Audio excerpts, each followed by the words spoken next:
নমস্কার বন্ধুরা, আমার আরেকটি নতুন ব্লগে তোমাদের জানাই স্বাগত। তো আজকে সকালটা কিন্তু খুবই গরম এবং খুবই রোদ উঠেছে সকালে। তো আমি সকালে দেখো ঘুম থেকে উঠে বাসি কাজটা সেরে পুজোটা সেরে নিলাম, পুজোর জন্য কিছু ফুল তুলে নিলাম, তারপর চলে এলাম রান্নাঘরে।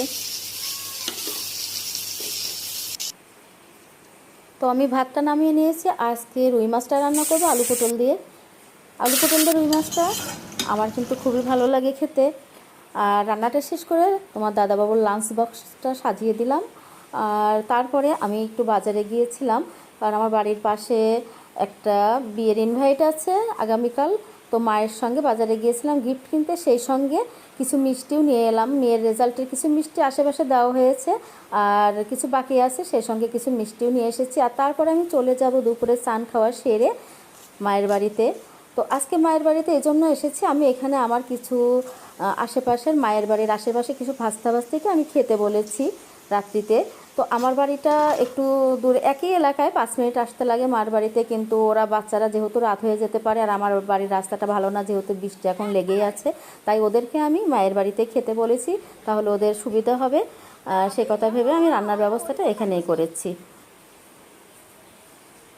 আর এদিকে আমার মেয়ের বান্ধবীর মা এসেছে, আমার মেয়ের একমাত্র ঘনিষ্ঠ এনার মেয়ে। তো আমি ওদের সঙ্গে একটু সময়টা কাটাচ্ছি। আর এদিকে নমস্কার বন্ধুরা, দেখো এখানে আমার সব ভাস্তা ভাস্তিরা এসেছে। আজকে আমি এদেরকে একটু নিমন্ত্রণ করেছি।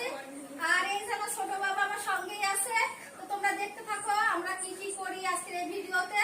তোমরা এনজয় করো এবং ভিডিওটা স্কিপ না করে দেখতে থাকো। বাস ওকে। তো আজকে চিকেন বিরিয়ানি করব। তো চিকেনটা আগে তুলে দিয়েছি, আর বিরিয়ানিতে কিন্তু বাচ্চারা আলু খুব পছন্দ করে, আমার আসলে খেয়াল ছিল না।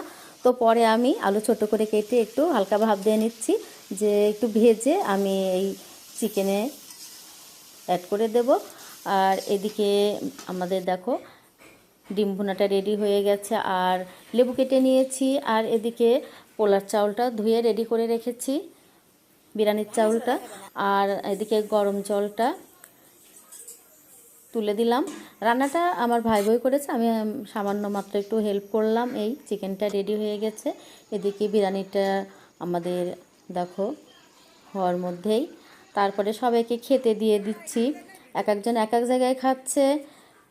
ছোট বাবা এখন খাবে না, বড় ভাস্তাও খাবে না, আমার ছেলে একটু বাইরে গেছে, একসঙ্গে দাদার সঙ্গে খাবার জন্য বসে আছে।